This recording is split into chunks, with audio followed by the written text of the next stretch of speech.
Local and live, covering Franklin and Washington counties, it's Let's Talk Tristate with Tiny and Katy.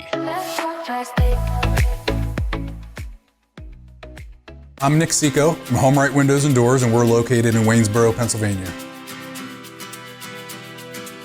So we do vinyl replacement windows, we do steel and fiberglass entry doors, we do aluminum storm doors, and we do sliding patio doors, all made by Provia. The windows are a vinyl replacement window, and it could be anything from double hungs to casements to bay and bow windows and everything in between. So when somebody calls in the office and needs an estimate, they get Roxanne on the phone typically, and she would schedule an appointment for me to come out and take some measurements, provide some literature, go through what options we have, and then I would follow up within about 24 to 48 hours with an estimate with all the details of the products as well as the installed price. I find that we're typically much more affordable than the companies that you see advertising on TV or in a lot of other places. If they're spending a lot of advertising dollars, obviously they're passing those costs on to their consumers. You could go to our website at homerightwaynesboro.com, or you could call us at 717-749-4874. Welcome back to Let's Talk Tri-State, all powered by Home Right Windows and Doors in Waynesboro. The right choice, we're in the 2024 Best of the Tri-State. It's hard to believe it's Friday already, and as we do every week, our dear buddy Dan Dodona from localnews1.org going through the things going on this weekend and local headlines in the Tri-State. Okay, well, let's start off with the top five for this coming weekend. The Washington County Parks and Recreation Department is hosting its highly anticipated 2025 Princess Party. This is misnamed a little bit because it goes on a little later to say that this is for young princes and princesses. Prince and princesses, yeah. And that prince and princess training will take place in addition to, let's see, you can learn how to create pixie dust, which we found useful in the Air Force from time to time. If you were trying to build some project that was impossible, you'd spray it. Anyway, the excuse me, temporary tattoos, photo booths, coloring, dancing. There's also going to be a moon bounce and several special performances. Tickets are $7 for children age 12 and under, and for those 13 and older, it's $3. And you can take the child's tickets in, and you can exchange it for a coupon booklet at the door. That's a really, really good price, and that sounds like a great event. Well, it sounds like it'd be a lot of fun. Yes, for sure. But here's the trick, though. You gotta purchase your tickets online. They're not selling anything at the door. Okay. That's going to be located at that'll be today from 6 to 8 p.m. at the Hagerstown Community College Art Museum in Hagerstown. And let's see, I guess that'll be it. That'll take care of that one. The second item. In an effort to harness the energy of that is being generated by the Super Bowl, the indoor flea market in Waynesboro is going to be hosting a soup herbal drive to tackle hunger. What they're asking for is for people to stop by 66 West Main Street in Waynesboro and drop off unexpired, non-perishable cans of soup to support their efforts in trying to combat food insecurity, also known as hunger, in the local community. Do love the name of that one. I love that. Like they're being clever. It's good. I should find these guys and work with them on some marketing. Now you recall last week, the big deal was Ice Fest in Chambersburg. Yes. Not to be outdone, Shippensburg has decided that they are going to have their inaugural Shippensburg Winterfest. It's organized by the Do It outfit. It stands for Developing Our Inner Town. It'll be taking place tomorrow, February 8th, from 10 a.m. until 2 p.m. It'll be all along King Street in downtown Shippensburg. I had no idea they did this. Did you say this is the first year they're doing this? This is their first year. Great. They've been looking over their shoulder and going, that looks pretty good. Yeah, that's cool. So they're going to feature many of the same kinds of things that you see in Chambersburg. Live ice carving, interactive ice games, food trucks, live entertainment, Should be a lot of fun. That's in downtown Shippensburg. Buttonwood Nature Center in Waynesboro is hosting another of its story walks this coming Sunday, February 9th from 1:30 until 3 p.m. The featured book for February is Hibernation Station by Michelle Meadows, illustrated by Kurt Cyrus. Families are invited to come along and bring their kids. The focus is on preschool and elementary age children, but it's free, open to all. And after they complete the story walk, there'll be a campfire. Oh. And they'll be doing s'mores and hot chocolate. That's fun. And then plenty of time to get home and watch the big game then That's later right. in the day. That's right. Good thinking. I don't think you really want to plan the opposite. Yes. And the last item on the list is the Washington County Free Library is hosting a mystical tea party on Sunday, February 9th from 2 until 4 p.m. at the main branch, 100 South Potomac Street in Hagerstown. You're encouraged to wear your finest tea party attire or your favorite, or dress up as your favorite fantasy character. And this is a celebration of National Tea Month. I did not know. I didn't know that either. I didn't know we had a national, but apparently we do. Participants will have the opportunity to taste test various teas. There'll be some creative activities. There'll be some music and games. That's fun. So 5 things to do this weekend. Getting into the regular news, it's winter. And we're feeling it. We are feeling you it. may have noticed, it's cold. Yes. That's not really a big surprise, except that last year was so warm. I almost felt like things were really changing. But I don't remember. Was it warm this time last year? it was warm. Was it? It was pretty My warm. memory's terrible. Winter last year. I don't think I actually pulled my snowblower out more than once. Well, and I know that there have been a lot, we've been reporting on a lot of school closings, and I don't remember having this many school closings last year. Well, apparently last year the winds that kind of steer all the storms went farther south out west, and then they kind of popped up. So you saw a lot of storms that went through northern Pennsylvania, New York, and the New England states. But you didn't see quite so many down here. We missed it by maybe 100 miles, 50 miles or so. This year, I saw a report the other day. They seem to be coming straight across. So there's one storm after another, ba-boom, ba-boom, ba-boom, ba-boom, every couple of days. I think they're supposed to get kind of nasty. Tuesday and tomorrow. And tomorrow, leading into Super Bowl Sunday. So anyway, that's why Ice Fest was so nice. Kind of got that, took advantage of that whole event without freezing temperatures. The whole thing was done in the mid 40s. Yeah. And the DiMartino Ice Company are the ones that do most of the ice. And of course, we've got multiple pictures in Local News 1 about the double wide ice slide that you commented on last week. It really is a lot of fun. It's fun, yeah. Okay, homelessness. We have a second article on homelessness this week. Last week, the article was about the causes of how do people end up in a homeless situation. You really shouldn't apply stigma to people who find themselves in those circumstances. There are all kinds of reasons. It's not because they're evil or they did something bad and they're being punished for it. Just sometimes never know. Circumstances happen. So this time we were looking at local efforts that make a difference. There's an awful lot of faith-based organizations, charitable organizations, community advocates, and government programs that provide food and shelter, all the fundamentals. A lot of these programs, they don't focus exclusively on just taking care of people when they're in that situation. They're also looking backwards at, okay, so what are the circumstances that cause these people to get into this situation? How do we deal with those?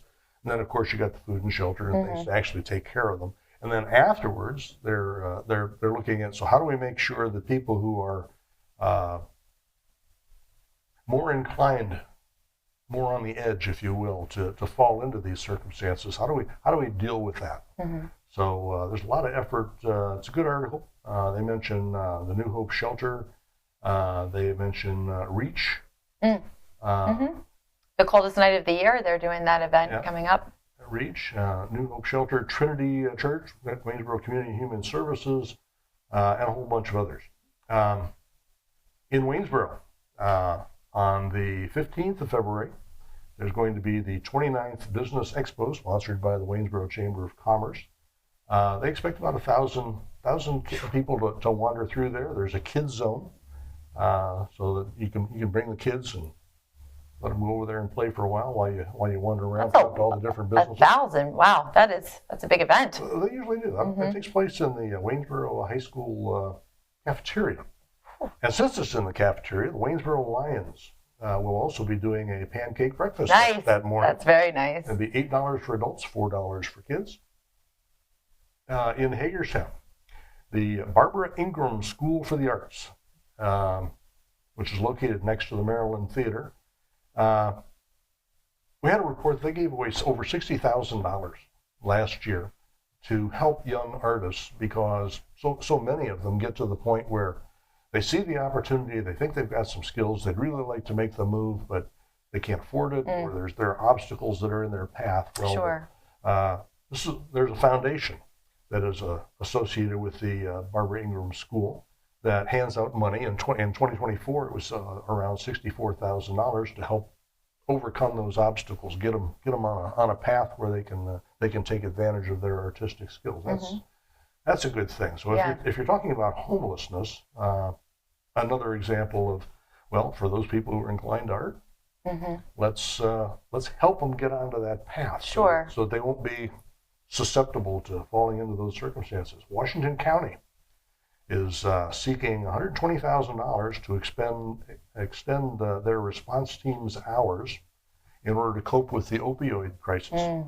They're getting all those funds from the state. It's another example of, well, here's people that are looking for, here's a certain category of people who become addicted and they need help out of that.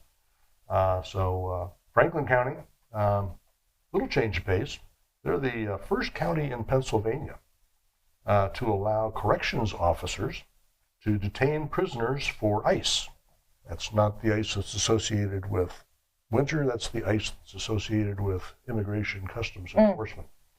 What they're allowed to do, apparently the standard procedure is if you've got somebody locked up or you're detaining them, the law says that you have to release them by 11:59 on the night on which they are supposed to be released. Okay. But this gives them the opportunity to retain them for 3 additional days and notify ICE to come and get them. Okay. So that's, I know there's a lot of debate on both sides of that issue, but especially to the extent that these are people who are locked up in prison for serious reasons, and they just happen to be there. Well, okay. Let's see. Hagerstown is considering launching plans for a DEIA program. They're also looking at public safety and a treatment center oversight and engagement with the community. Of course, we've talked in the past about how great the public relations folks are in Hagerstown. Yeah, they are. Promoting Hagerstown as a community and all the different activities. Of course, they have the art, so many different ways of presenting the arts. So they're looking at that. These are topics that are on the agenda. It seemed like their particular version of DEI was focused on providing more opportunities for example, Spanish speakers in the community who sometimes they need some help getting over the English to Spanish barrier. Absolutely. So that's there's different ways of interpreting DEI on its own. Before you actually get into implementation, the words are great. And if you can adhere to the original principles of diversity, equity, and inclusion, it's not all bad. Where it falls off the rails from time to time as it gets a little farther down and they start setting quotas and whatnot. Of course, the Supreme Court has said that's bad, but in theory, it's still a good thing to look at. So hopefully they'll find a useful way of making that help the community. Washington County has a website, or they have enhanced a website to attract businesses. This one is kind of interesting. most communities, if you go online, you can find some place in Franklin County or Washington County where you can go online and you can see maps of their area, and you can also see who owns each parcel of property within the entire county. Wow. And you can also see what the kind of thing that they're adding to that is the ability to see how that land is zoned, so that if you're a business in, I think they use an example of Utah. If you're in Utah and you're thinking of moving to Hagerstown, to the Hagerstown or any place in Washington right. County, while you're looking, it'll help your search to know that, well, I want to be someplace close to Interstate 81 and to the interstates, and what kind of properties are available, how is it zoned, who owns that stuff, are they interested at all in selling? This is a big help if you're interested, because again, one of the things that really goes to the problem of keeping people from falling into homeless conditions is get them a job. I think Reagan said that best solution to being hungry is or being poor is to get a job and work your way out of it, like most people do. Washington Township got some recent updates on two topics: Happel's Meadow Boardwalk and a Nibert solar farm development. I don't know if we've talked about Happel's Meadow before. But, it's not ringing a bell for me. Happel's Meadow is a wetland. Oh, yes. And they're building a bridge. A boardwalk. Yes. A boardwalk. A bridge. I'm sorry. Yes, boardwalk. It's a detailed process, primarily because although Washington Township actually owns the property, because it's been designated as a wetland, the Army Corps of Engineers have got a couple things to say about what you do with it and in it and around it, and so does PA, Department of Environmental Protection, and so does several other organizations in the state. So the committee is working its way through a twisted path to try to get authorization to actually build a boardwalk. Oh, that would be fun. There's delineation studies. They'll need a professional to come in and actually chart out where it will go after the delineation says what's available, and then there's permitting that you have to go through, and there's no shortcuts. So anyway, so that's been going. On the police side, the Chambersburg police were looking for a runaway, age 17. They did not give the name, but they got his picture in the description in local news and a description of what he was wearing when he went missing. They also caught 4 people, 3 of whom were directly associated with shootings on the 12th and 31st of January. Kaiseris Hicks, Micaiah Mitchell, and Aaron Hellman, who we talked about last week briefly, were all wanted for shooting incidents. There was one person injured during one of those. And there was a 4th person, Shatalia Edwards. I hope I'm pronouncing that right. Shatalia Edwards. She's aged, all the rest of these guys are younger, 19, 16, 20 years old, something like that. Ms. Edwards is 32, and she's being charged with 1 count of hindering the investigation by keeping them and not telling where they were. So listen, Dan, in the final minute that we have here, so let's hit me with some good news. Okay. Hit me with something good. Well, that one's always kind of a downer. Yeah. That's, we want to end on a positive. And that's why we don't spend a whole lot of time right doing that. There's an all-you-can-eat breakfast at Montalto's Fire Department on Saturday, the 8th Feb, from 7 to 10. That'll be at 517 South Main, right there in Montalto. Let's see. For fishermen in Pennsylvania, you can find the trout stocking schedule at fishandboat.com. A lot of things here on people. I'll be very, very quick. Unfortunately, the president of Frostburg State University, Dr. Ronald Nowacek, passed away on the 31st of January. He was very instrumental in their success over the years. Bill Kohler was recognized as Mr. Main Street in Waynesboro. We love Bill. The Franklin County Emergency Services Coordinator, Brian Stevenson, retired after 38 years of service. That's such a critical job. I said I would keep this short. The guy who coordinates all the 911 activities is just absolutely crucial. How he brings all that stuff together. The Franklin County Treasurer, Melody Schumann, was awarded a 90-plus cash vest award for cash management by one national and one local organization. For those of you who pay taxes, which is almost all of us, that's important because you can mess up cash management. Even though you got a lot of revenue and you got a lot of expenses, you can mess up cash management in a heartbeat. And if you're really good at it, it actually ends up helping the organization to not have to raise taxes. So it's good having somebody who's very skilled at cash management on your side. Carroll Valley is looking for a new bunch of people for their Parks and Services Committee, for their Planning Committee, and their Zoning Committee. Apply at the Carroll Valley Borough. Last one here, Dan. Last one. All right. Because we can do localnews1.org to find all the different stories are there as well. Well, I'll leave you with a serious thought. Okay. If a knight in Prague dons his armor, does that mean the check is in the mail? Say this to me again.